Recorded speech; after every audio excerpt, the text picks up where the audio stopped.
Então agora a gente pode finalmente ver um exemplo relativamente simples do Monte Carlo transdimensional. Então qual é a ideia aqui? A gente vai fazer uma regressão linear simples. A gente vê que a gente vai ter uma única covariável, x, e a gente tem 100 delas. Eu até vou deixar um pouquinho mais geral aqui. Vou colocar n igual a 100 para começar e a gente vai gerar n observações, então uma única covariável, e a covariável vem de uma normal 0,1, nada muito especial aqui. E o importante é que a gente está gerando o y como sendo uma normal também, né, que tem média em 5 mais 10 vezes x, então é uma reta em função de x, e a gente adicionou uma normal padrão como o ruído branco. Então, cenário simples aí de regressão linear.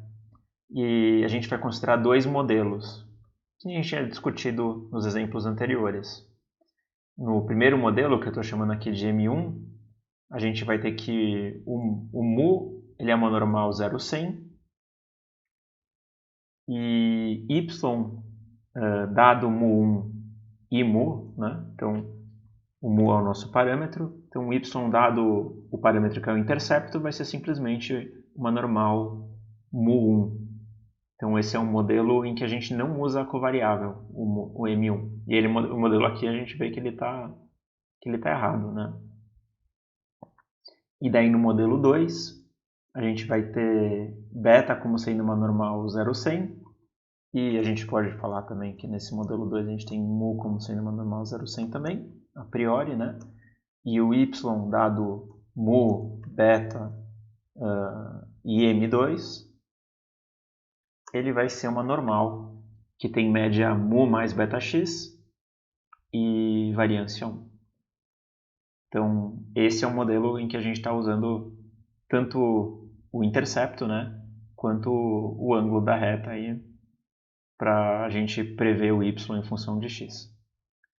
E a gente, a priori, a gente coloca que é equiprovável a gente estar no modelo M1 e M2, e a gente vai querer atualizar a nossa incerteza sobre esses modelos através dos dados. A gente vai querer calcular, por exemplo, qual é a probabilidade de M1 dado x, qual é a probabilidade de M2 dado x, e entender que inferência a gente pode fazer sobre os parâmetros dos modelos, né? Então a gente viu que a gente tem que fazer a gente tem que completar com mais parâmetros o modelo de menor dimensão, e a gente tem que fazer uma função bijetora entre os modelos que têm mesma dimensão. Então aqui está a ideia do esquema que eu construí, que ele é muito parecido com o que a gente já tinha visto quando a gente estava dando uma destrinchada nesse exemplo. A gente vê que a gente fez uma equivalência entre o mu no modelo M1, e é claro que tem um mu estrela aqui no modelo M2, né? Então a gente está fazendo realmente uma equivalência, né? O mu no modelo 1 é o mu estrela no modelo 2. Então a gente vai fazer essa função bijetora ser simplesmente ela transforma um no outro. E eu adicionei uma variável u a mais no modelo M1, que é aquela para fazer com que o modelo M1 tenha dimensão 2, e a gente vai fazer uma identificação entre essa variável u e o parâmetro beta no modelo M2. Então, é que eu discuti que a gente tem uma função bijetora, h de mu é simplesmente mu beta. Tem muitas possibilidades, essa aqui é somente uma delas. A gente poderia, quer dizer, como escolher bem essas funções e tudo mais, a gente poderia passar o semestre discutindo isso, mas por hora a gente vai começar com essa função elementar. Então a gente viu que o reversible jump, né, o Monte Carlo transdimensional, ele é um caso particular do Metropolis Hastings. Então eu estou simplesmente colocando aqui a função Metropolis que a gente já viu em todas as aulas, basicamente, do curso, né? Função clássica do Metropolis que a gente tem aqui. Então eu vou minimizar lá de novo. E a gente viu que no Metropolis a gente precisa ter uma proposta, a gente precisa ter o log da densidade da proposta, né? a gente precisa definir o log da densidade almejada, né? Então, a nossa densidade almejada, no caso a gente vai querer calcular o f a gente tem algum modelo, né, e os parâmetros desse modelo, dado x, vai ser a nossa densidade almejada. E a gente sabe que isso é proporcional a f de m θ x, né? E daí a gente geralmente fatora isso aqui como f de m. E, bem, no caso aqui não é dado só x, né? É dado y e x. Como a gente está numa regressão, né? Então a gente vai fazer f de m. E o x ele não depende dos parâmetros, então a gente nem precisa... Bem, vamos deixar ele aqui, né? Mas a gente pode deixar dado x aqui. Então, isso aqui vai ser f de m, f de θ dado m, e daí f de y dado m, θ e x. Então é a faturação comum que a gente usa aí. A gente usa o proporcional para ficar com a distribuição conjunta, né? E se alguém ficou em dúvida sobre por que eu deixei o x aqui, poderia facilmente ter mantido. Só que daí só notar que o x ele é independente do m e o θ marginalmente, né? A gente poderia ter escrito f de x aqui e ficado desse jeito aqui. Só que o f de x, o x é uma constante, né? Porque a nossa função é de m θ, então a gente poderia só falaria que isso aqui é proporcional a f de m, f de θ dado m, e daí finalmente esse cara aqui. Então poderia ter colocado um passo a mais. Mas, quer dizer, a maneira tradicional que a gente faz em Bayesiana e a gente está condicionando nos dados, a gente fala que isso é proporcional à conjunta, e daí a gente fatora a conjunta, preservando a hierarquia aí. Então, primeiro o modelo, depois os parâmetros do modelo, e por último a densidade dos dados, dado o modelo e dado o parâmetro. Legal. Então isso aqui, no final das contas, a gente vai querer calcular o log disso. Então o log disso vai ser igual. E a gente só precisa até uma constante de proporcionalidade, né? Então, no final das contas, vai ser uma constante mais o log de fm, mais o log de f de θ dado m, mais o log desse cara aqui. Então é isso que a gente vai fazer na função em que a gente calcula o LDTGT, né? A gente calcula o log da densidade da onde a gente está querendo simular, da densidade da qual a gente está querendo simular. Então, deixa eu colocar como um comentário isso aqui. Para escrever isso aqui, vamos escrever propto, que em LaTeX significa proporcional, né? Então é proporcional a essa soma aqui. Legal. E a gente pode... Bem, deixa assim. Então, como que a gente vai calcular essa densidade aqui? Em função dos parâmetros. E daí, o que eu estou colocando como parâmetros aqui? Parâmetros, né? Tem dimensão 3. Parâmetro 1 é o modelo. Se não me engano, eu coloquei 0 ou 1. Então, 0, tem um pouco de confusão aqui. O 0 é o M1 e o 1 é o M2. Eu escolhi 0 ou 1 simplesmente para fazer algumas malícias com no nosso if, né? O 0 é falso e o 1 é verdadeiro, enquanto que 1 e 2 é tudo verdadeiro. Daí para M2 é mu ou mu estrela, né? Dependendo de qual modelo a gente está. E para M3 vai ser usado para U ou beta, dependendo de qual modelo a gente está.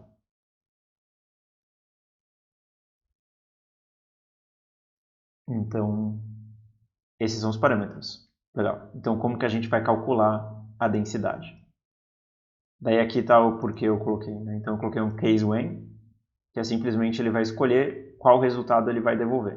Então, se a gente está no modelo 1, daí esse símbolo aqui ele diz que essa é a resposta, o que vai sair do case when. E daí se a gente está no modelo 2, que é representado assim, daí o log da densidade vai ser isso aqui. E qual é o log da densidade? Em primeiro lugar, a probabilidade do modelo, né? A gente viu. Log do FM. A gente viu que os modelos são equiprováveis. Então, f de M1 é igual a f de M2, que é igual a meio. Então, por isso que ele está falando log de meio. Mais o log da densidade dos parâmetros dado o modelo. Né? Então, a priori dos parâmetros naquele modelo. Daí, se a gente está no modelo 1, os nossos parâmetros são mu e u. Né? E a gente viu que mu é uma normal 0,100.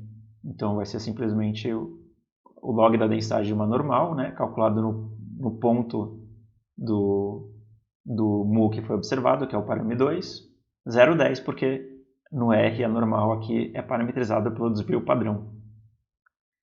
E daí a gente tem que escolher uma densidade para o U. No caso, eu também coloquei que o U é uma normal 0,100.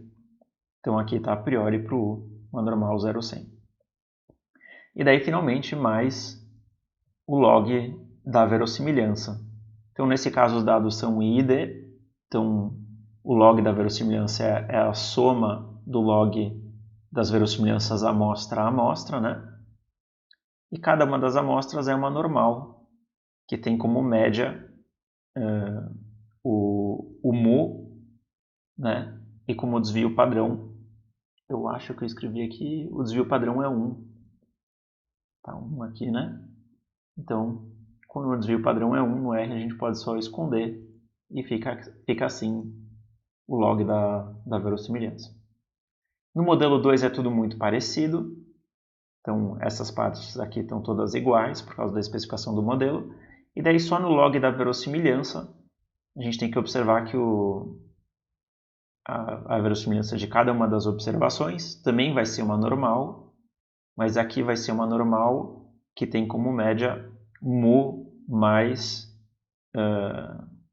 beta vezes x. Né? E beta é o parâmetro 3.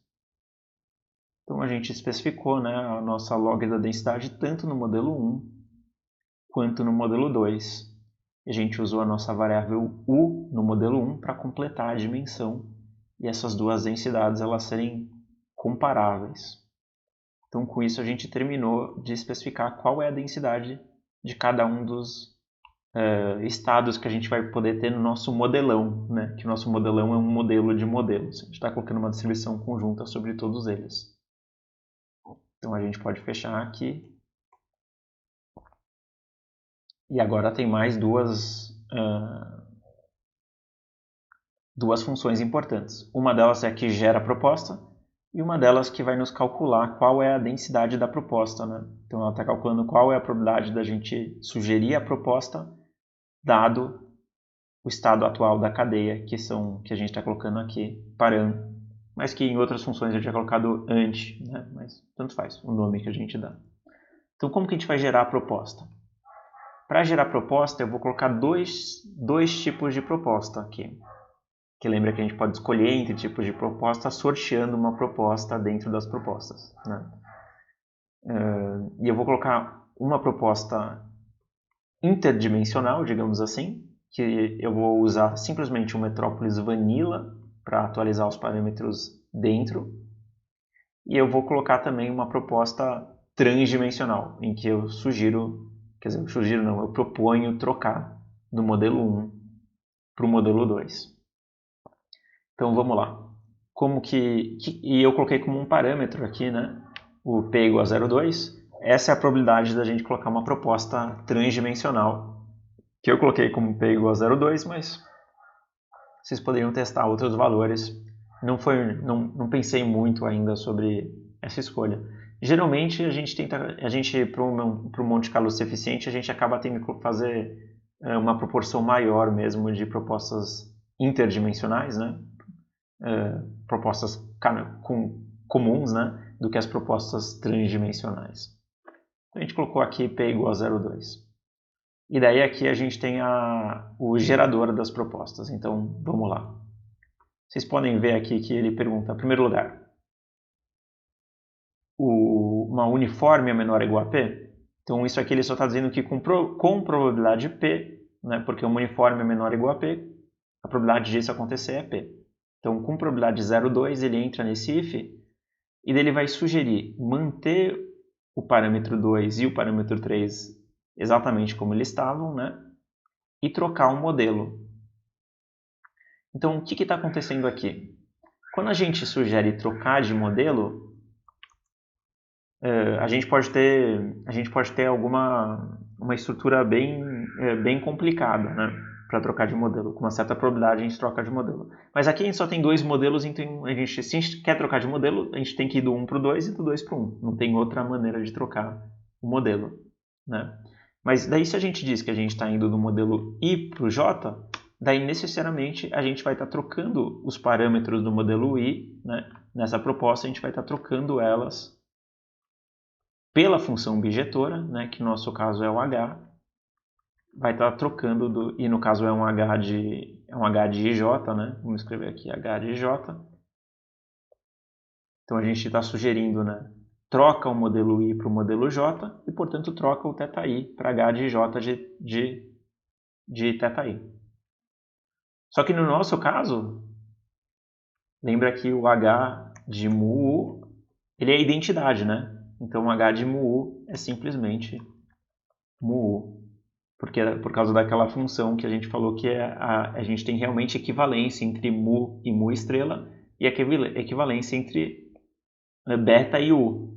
Então se a gente troca para o modelo 2, o mu simplesmente vira mu estrela sem modificações e o u vai virar beta sem modificações. Então essa é a nossa lógica aqui por trás. Então quando a gente aplica a nossa função bijetora, que no caso é a equivalência, o parâmetro 2 continua sendo exatamente o mesmo valor do parâmetro 2 e o parâmetro 3 continua sendo também exatamente o mesmo valor que ele tinha antes para o parâmetro 3. A única coisa é que a gente fala, não, agora o nosso identificador do modelo vai ser 1 menos o modificador anterior. Então por isso eu também, no final das contas, eu acabei optando pelo 0 e 1, porque 1 menos 0 é 1 e 1 menos 1 é 0. Né? Então, desse jeito aqui a gente consegue rapidamente especificar, troca o seu número para o outro modelo. Então aqui é o jeito que a gente faz uma proposta transdimensional nesse caso. E se a gente tivesse 3 modelos, a gente teria que pensar já um pouquinho mais a fundo como a gente faria isso. Né? Porque se a gente tem 3 modelos, daí a gente não necessariamente sabe se a gente está no modelo 2, por exemplo, a gente poderia escolher para o 3, ou a gente poderia escolher para o 0, ou quer dizer, para o 1. Né? Então não seria teria um grau maior de flexibilidade aí, né, na escolha de mudança de modelo. Mas nesse caso simples aqui, a proposta é bem simplesinha. E daí o else, né, se a gente não quer fazer uma proposta transdimensional, a gente pode fazer uma proposta interdimensional, né, dentro da nossa própria dimensão. E isso aqui é como se fosse um Metrópolis Vanilla. Né? Então a gente está dentro do modelo MI, daí eu vou fazer simplesmente sorteio uma dimensão.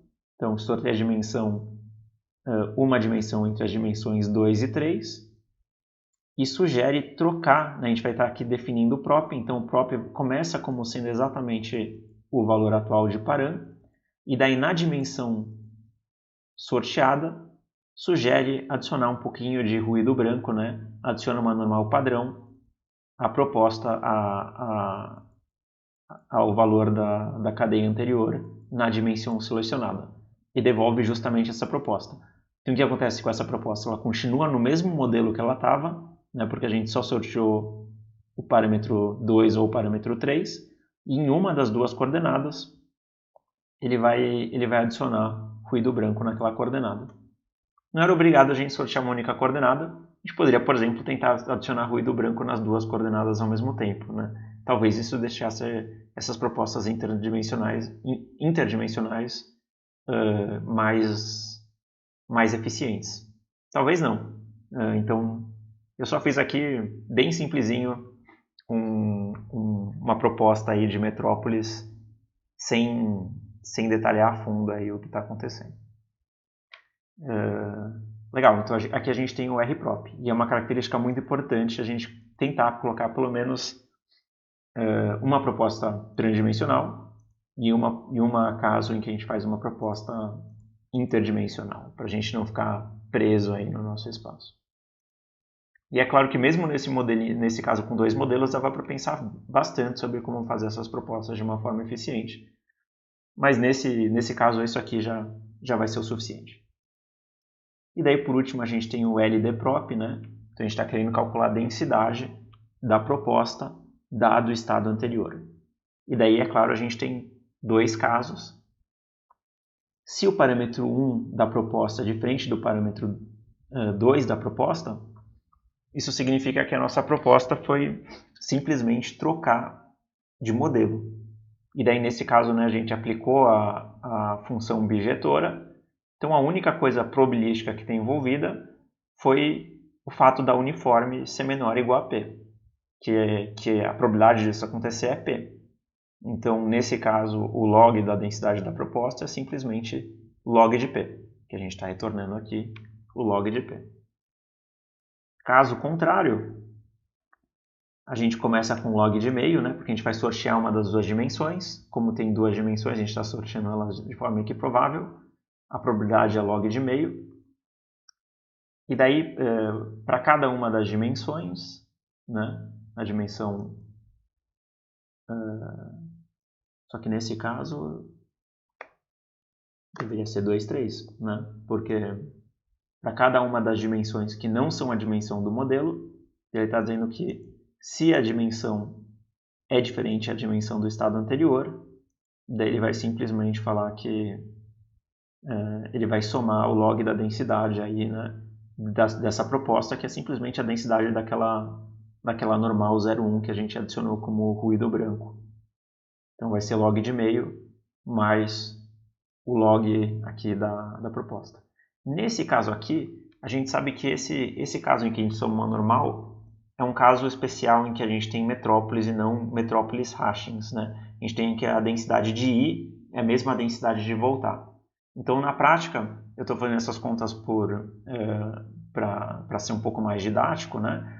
Mas na prática isso aqui não vai importar muito no final das contas, porque o LDProp ele vai aparecer igual no numerador e no denominador. Vocês podem até provar que isso acontece, né? Mas no numerador e no denominador, em que a gente tem LDProp, vocês vão ver que esse termo sempre vai cancelar e vai sobrar só 1 multiplicando. Então, eu poderia ter colocado LDProp 1, não seria, né, a nossa especificação do jeito que está nas notas de aula certinho assim, mas o algoritmo ainda assim funcionaria. Então, a gente está no metrópolis, então esse termo acaba sumindo. Mas como a gente está preocupado em entender o metrópolis hashing de uma forma geral, né, e detalhada, eu especifiquei o LDProp aqui certinho. Então, essa é a especificação do LDProp. Né? E a gente olha para o rprop aqui, dá para ver. Então, tem essa probabilidade de P aqui. E, de fato, na verdade, aqui eu esqueci de mais um termo que não vai ser relevante, mas aqui é o log de 1 menos P mais o log de meio, né? Porque tem a probabilidade de você querer fazer uma proposta interdimensional, mais a probabilidade da dimensão selecionada, que é a probabilidade de meio, né? O log dessa probabilidade, daí, mais o log do ruído branco, log da densidade do ruído branco adicionado. E a gente sabe qual é o valor do ruído branco simplesmente fazendo o valor da proposta naquela dimensão menos o valor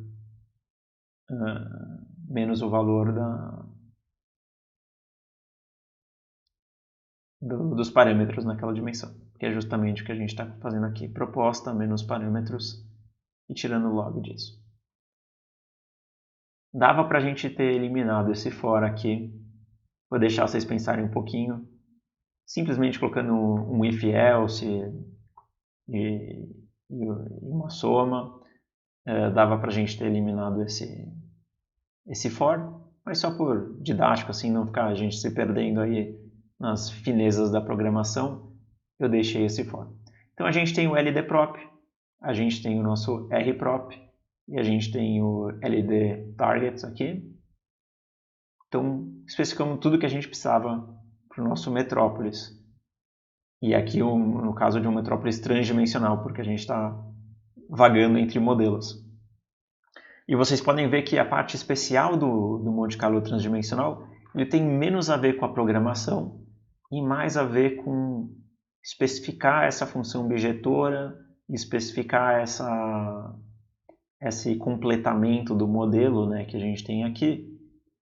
E então essa especificidade aí do Monte Carlo transdimensional, esse tipo de maneira de ver ele é aquilo que é diferente. Mas o Metrópolis, o grosso do código está aqui, né? Que é o código do Metrópolis Hashings que a gente já viu muitas vezes. E daí a gente pode rodar. Então, eu vou fazer 10 elevado a 4, né? 10.000 iterações do nosso Metrópolis. Vocês veem que até que roda rapidinho. Daí, no final das contas, era uma lista. Então, esse código aqui vai transformar a nossa lista num...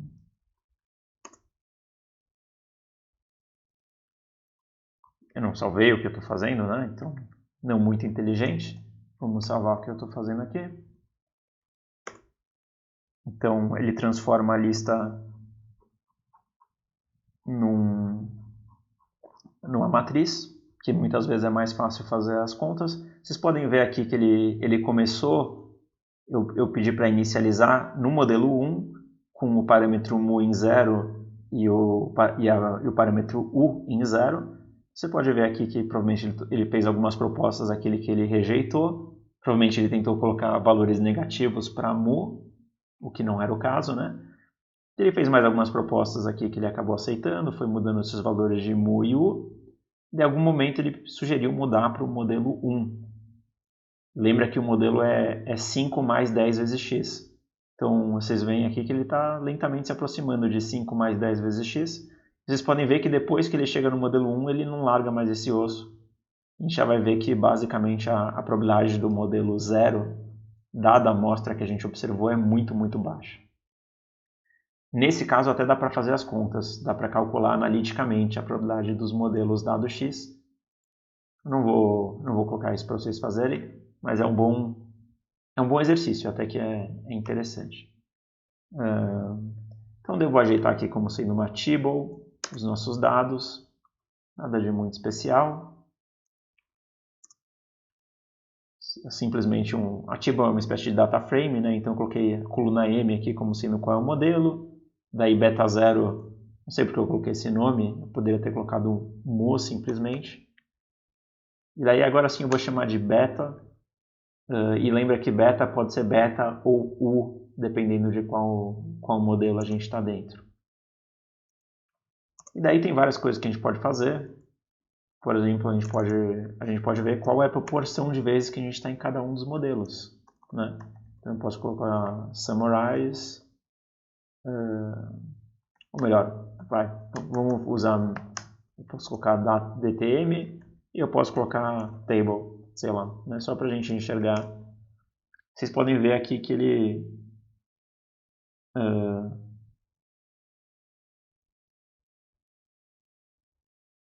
tem alguma coisa engraçada aqui, porque eu não sei exatamente porque ele falou que ele só tem um zero, dado que eu estou vendo aqui um monte de zeros. Provavelmente eu usei alguma coisa errada aqui. Vamos ver se eu fiz alguma. Tem alguma coisa meio suspeita, mas eu posso, sei lá, colocar um histograma aqui, que novamente tem uma proporção absurda de uns. A gente pode ver que a probabilidade de 1 é praticamente zero, né? Ou eu posso simplesmente falar, me calcula a média. A média é a proporção de uns, né? Ele vai nos falar que a proporção de uns é 0.9991, né? Então 9.999 e 1 das 10.000 simulações tiveram o modelo 1 como sendo escolhido. Em outras palavras, essa é a probabilidade a posteriori do modelo 1, ou aproximadamente a probabilidade a posteriori do modelo 1. Né? É extremamente alta a probabilidade a posteriori do modelo 1, que a gente viu que é o modelo correto nesse caso. Né? O modelo 0 é incorreto, porque ele não coloca uma covariável que de fato é importante. E daí a gente pode perguntar, dado que a gente está no modelo 1, qual é, por exemplo, a distribuição do parâmetro mu? Né? Então, o que eu fiz? Eu filtrei só as simulações em que a gente está no modelo 1 e dentre elas eu vou fazer um box plot do mu. Vocês poderiam fazer com ggplot gráficos muito mais legais. Fiz um gráfico bobinho aqui. Vocês podem ver que o histograma é bem centrado aqui em 5. Claro que tem um pouco de variabilidade, mas basicamente é 5 mais ou menos algum errinho. E daí eu também posso perguntar, dado que eu estou no modelo 1, qual que é a nossa distribuição a posteriori para beta? Daí a mesma coisa aqui, a gente pode ver que é basicamente 10 mais ou menos algum errinho aqui. E então a gente vê que usando, mesmo que a gente não sabia qual era o modelo correto M1 ou M2, usando esses dados, a gente consegue a posteriori estar virtualmente certo que o modelo 2 é o correto e a gente consegue estimar os parâmetros do modelo 2 como sendo alguma coisa próximo de 5 e alguma coisa próximo de 10, e esse foi justamente os parâmetros escolhidos aqui. Então, isso é legal. Mas o que aconteceria se, por exemplo, eu tirasse o 10 vezes x e eu colocasse só o 5 aqui? Né? E agora, ambos os modelos são corretos, de certa forma, né? Porque o modelo 1 ele está correto e o modelo 2 também está correto, colocando beta igual a 0. Né? Então, a gente poderia novamente rodar isso aqui e ver o que acontece. E daí vocês podem ver aqui que daí a coisa muda bastante. Vocês podem ver que agora a probabilidade do modelo 1, ou melhor, do modelo 2, que é sobre-especificado, ele fica muito menor.